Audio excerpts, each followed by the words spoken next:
వీక్షకులందరికీ నమస్కారం. జనవరి నెలలో మనం పెద్ద పండుగ అని ఈ పండుగని మనందరం కూడా జరుపుకుంటూ ఉంటాం. సంక్రాంతి, సంక్రాంతి, క్రాంతి అంటే దాంట్లో అంతర్లీనంగా ఉండేటువంటి అర్థం ఏంటంటే కాంతి. మకర సంక్రాంతి అంటే మకర రాశిలో రవి ప్రవేశం చేసిన తర్వాత వచ్చేటువంటి కాంతియే సంక్రాంతి. అంటే ఇక్కడ రెండు విషయాలు. మనం పురాణ ఇతిహాసాలు చూసుకున్నా లేకపోతే జ్యోతిష్య శాస్త్రాన్ని చూసుకున్నా ఏదైనా దేని చుట్టూ తిరుగుతుందయ్యా అంటే కేవలం సూర్యుడే ఆధారము. అందుకనే ఆయన్ని ప్రత్యక్ష నారాయణుడు అన్నారు. ఆయనే కనబడేటువంటి దైవము. మరి మనకు తెలుసు, కృతయుగం, త్రేతాయుగం, ద్వాపరయుగం, కలియుగం లాంటి యుగాల యొక్క ప్రమాణాలు కూడా సూర్యుని యొక్క వ్యాసాన్ని బట్టి, వ్యాసార్థాన్ని బట్టే తీసుకున్నారు.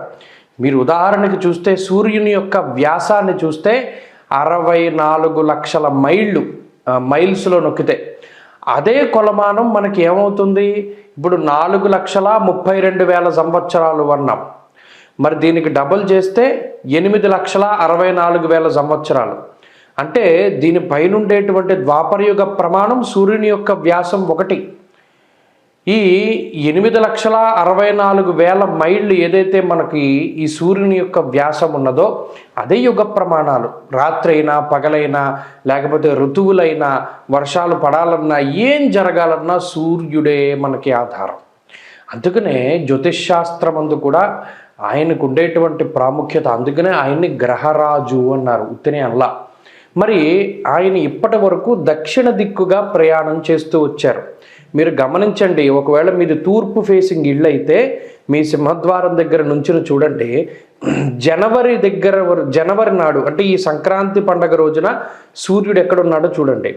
మరలా ఒక 6-7 నెలలు పోయాక సూర్యుడు ఎక్కడున్నాడో చూడండి. ఖచ్చితంగా సూర్యుని యొక్క స్థితిలో ఆ ఉదయించేటువంటి ఆ ప్రాంతంలో మార్పు వస్తుంది. సూర్యుడు కదులుతున్నాడు లేదా మన భూమి కదులుతోందా, ఏదేమైనా ఆ ప్రామాణికం అనేటువంటిది ఖచ్చితంగా కనబడుతుంది. ఉత్తర అయనము అంటే ఉత్తర దిక్కుకు ప్రయాణం చేస్తాడు సూర్యుడు. అంటే ఉదయ వేళల్లో సూర్యోదయం జరిగేటువంటి ప్రాంతం ఉత్తరానికి జరుగుతూ ఉంటుంది. అంటే మన భూమి మారుతూ ఉంటుంది. దక్షిణ అయనము అంటే భూమి మనం చూస్తే ఈ సూర్యుడి యొక్క దిక్కు పయనం అనేటువంటిది దక్షిణానికి ఉంటుంది. అలాగే ఉత్తరాయణం ప్రారంభమయ్యేటువంటి పుణ్యకాలము.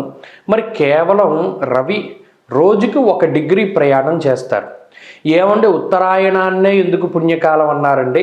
లేకపోతే మకర సంక్రమణాన్నే ఎందుకు పుణ్యకాలం అన్నారండి? మరి మకరంలాగే కుంభంలోకి, మీనంలోకి, 12 రాసుల్లోకి ఆయన సంక్రమణం చేస్తారు కదండి. మిగతా రాసుల్లోకి సంక్రమణం చేసేటప్పుడు ఎందుకు ప్రాధాన్యత ఇవ్వలేదండి? ఇప్పుడే ప్రాధాన్యత ఎందుకు ఇచ్చారండి అంటే ఇక్కడ ఒక విషయాన్ని గమనించాలి. 12 ఆదిత్యులు అన్నారు. మిత్ర, రవి, సూర్య, భాను, ఖగపూష, హిరణ్య గర్భ, మరీచి, ఆదిత్య, సవిత్రువర్క, భాస్కరేభ్యో నమః అని నమస్కారం చేసుకుంటాం. 12 మంది ఆదిత్యులు ఉన్నారా? ఇక్కడ ఒక విషయాన్ని మనం గమనించాలి. ఒకే సూర్యుడు, ఒకే భూమి. సరే, ఈ ప్యారలల్ యూనివర్స్ కాన్సెప్ట్ మనం పక్కన పెడితే ఆ సూర్యుడి నుండి వచ్చేటువంటి కాంతికి 12 పేర్లు పెట్టారు మన వాళ్ళు.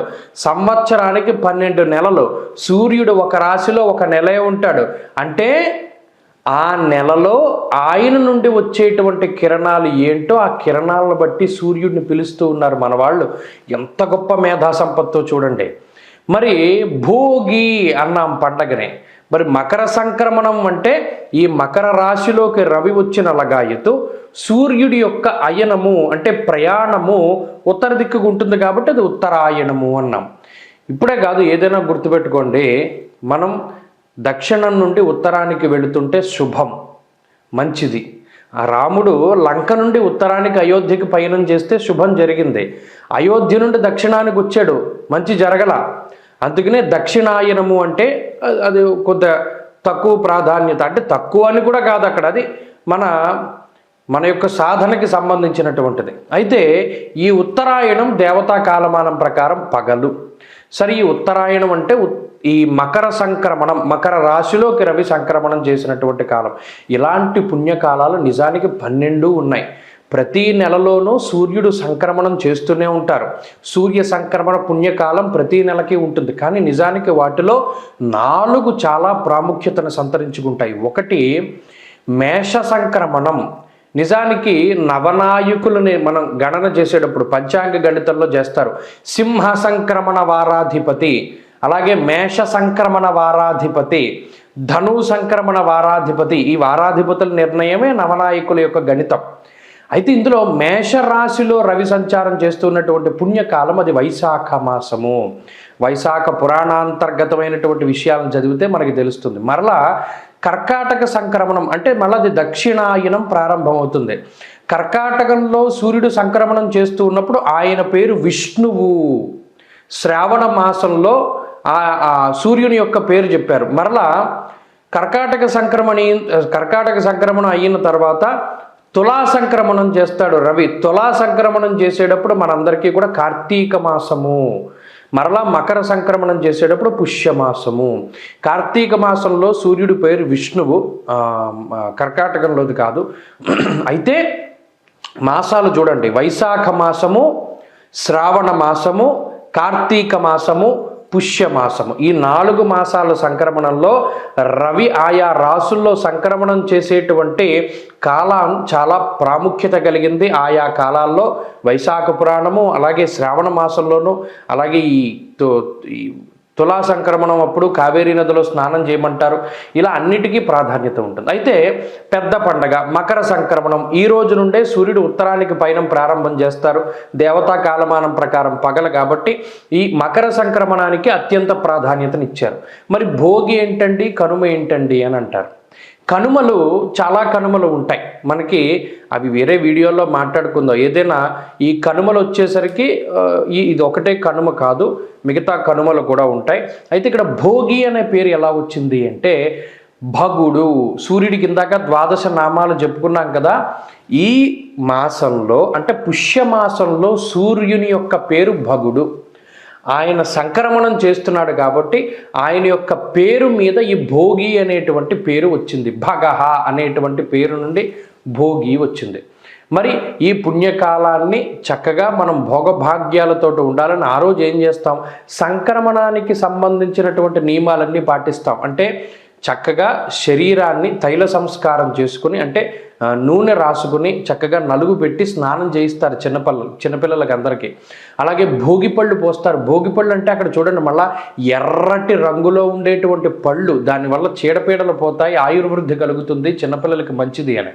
అలాగే జిల్లేడాకులు, అలాగే ఈ భోగిపళ్ళు, ఇవన్నీ కూడా ఇవన్నీ కూడా ఏమిటంటే సూర్యుడికి సంబంధించినటువంటివి, వృక్షాలు కానీ ఆకులు కానీ పండగ కానీ ఇవన్నీ. ఈ పండగ సంక్రమణం అనంతరం ఉన్నటువంటి రోజు కనుమ. ప్రతి సంక్రమణం రోజు తర్వాత వస్తుంది. శవదహనం జరిగినటువంటి తర్వాత రోజున కనుమ అంటారు. ఇలా కొన్ని కనుమలు ఉంటాయి. ఆ కనుమల్లో ప్రయాణాలు నిషిద్ధము అనేటువంటి విషయాన్ని మనం దృష్టిలో పెట్టుకోవాలి. ఇప్పుడు ఈ సంక్రాంతి వచ్చింది, భగుడు అనేటువంటి సూర్యుడిని ఆరాధన చేస్తున్నాం. భోగి రోజున ప్రీతిని కలిగించడానికి మంట, ఆ సూర్యుడికి సంబంధించినటువంటి ఆరాధన. అలాగే భోగి మంటల్లో ఆవు పిడకలు వేస్తారు. ఎందుకు మీరు గమనించండి, మాఘమాసానికి దీనికి సంబంధం ఉంటుంది. మాఘమాసంలో కూడా మనం సూర్యుడికి క్షీరాన్నాన్ని నివేదన చేయడానికి ఏం చేస్తాం, దాలి, అది ఆవు పేడతో చేసినటువంటి సమిధలనే వాడతాం. ఇక్కడ కూడా అంతే. భోగభాగ్యాల్లో ఆ మంటల్లో ఆవు పేడకి సంబంధం, అది ఒక సమిధ కింద వేస్తాం. అందరూ ఏం చేస్తారు, ఇదివరకు కాలంలో భోగి మంటలో అన్నాలు కూడా వండుకునేవారు. ఇప్పుడంటే నీళ్ళు ఒకటి కాచుకుంటున్నారు.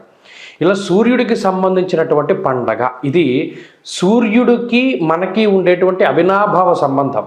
మనం ఏం చేస్తున్నాం ఈ మధ్యకాలంలో, ఆదివారము అంటే సూర్యుడు అధిపతిగా ఉండేటువంటి వారం రోజున అసలు వాడు స్నానమే చెయ్యడు, పళ్ళే తోముకోడు, బద్ధకంగా పడుకుంటాడు. సెలవు అనేటువంటి దాన్ని, ఒక దరిద్రపు సంస్కృతిని మన ప్రయోగించినటువంటి వాళ్ళు వేరే దేశస్థులు. భారత సనాతన సాంప్రదాయంలో ఆదివారము అంటే, ఆది అంటే మొదలు, ఆ మొదలని నరికేసాడు. మనకి మొదలు లేకపోతే పైన కాండాలు, ఆకులు, శాఖోపశాఖలు ఏముంటాయి? మొదలు నరికేసినప్పుడు ఇంకా మనకి శాఖలు ఏంటి, ఉపశాఖలు ఏంటి, ఏముంటాయి? ఇంకేం ఉండవు. అక్కడ వేరే దేశస్థుడు వచ్చిన మన సాంప్రదాయం మీద కొట్టిన దెబ్బ భయంకరమైన దెబ్బ ఏంటంటే ఆదివారానికి ఉండేటువంటి ప్రాముఖ్యతను మన ఎవరికీ తెలియకుండా దాన్ని చంపేశాడు. అందుకని ఆదివారం నాడు మద్య మాంసాలు భుజిస్తున్నారు, ఆదివారం నాడు సెలవు దినంగా ప్రకటించుకున్నారు. ఇవన్నీ కూడా చాలా తప్పైనటువంటి విషయాలు.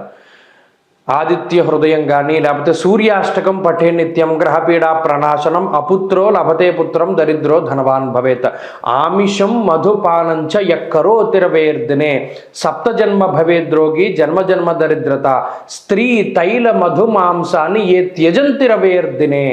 వదిలిపెట్టాలన్నాడు. మద్యం మాంసం మైథునం అసలు ఆదివారం పనికిరాదన్నాడు. ఆది అంటే మొదలు. ఇప్పటికైనా మనం మన సంప్రదాయాన్ని గుర్తిద్దాం, మన యొక్క ఆచారాలను కాపాడుకుందాం. పక్క దేశస్థుడు పరాయి దేశస్థుడు మన సంస్కృతిని పాడు చేయాలి అనేటువంటి ఉద్దేశంతో చేసినటువంటి కుట్రని మనం భగ్నం చేద్దాం.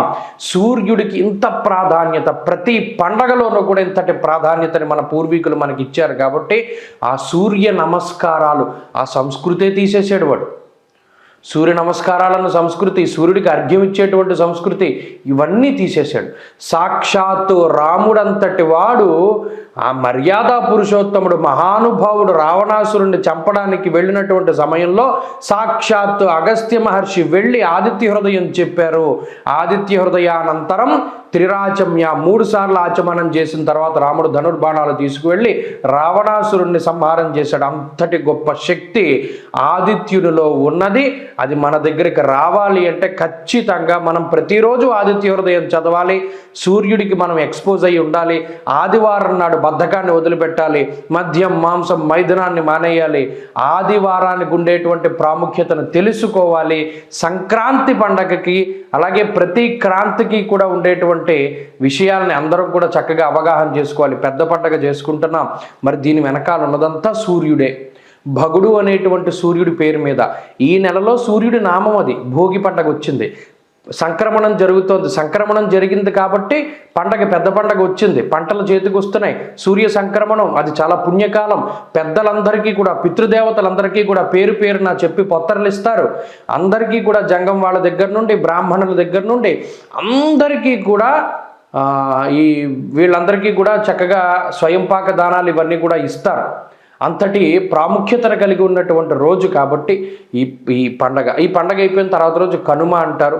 మా గోదావరి జిల్లాలో ప్రబల తీర్థం చాలా విశేషంగా జరుగుతుంది.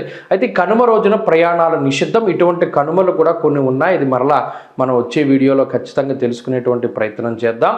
ఈ సంక్రాంతి ప్రాముఖ్యత ఏంటయ్యా అంటే మీకు అందరికీ కూడా ఇప్పుడు అవగాహన అయింది కదా. సూర్యుడే, ప్రతి దాని వెనకాల ఉన్నటువంటి దైవం సూర్యుడే. ఆయన యొక్క అనుగ్రహాన్ని పొందగోరి ప్రతి ఒక్కరూ కూడా చక్కగా ప్రతిరోజు ఆదిత్య హృదయాన్ని పట్టిద్దాం. ఆదివారం నాడు బద్ధకాన్ని వదిలిపెడదాం, మద్యం మాంసం మైథునాన్ని వదిలిపెడదాం, ఆనందంగా ఆరోగ్యంగా జీవిద్దాం. స్వస్తి.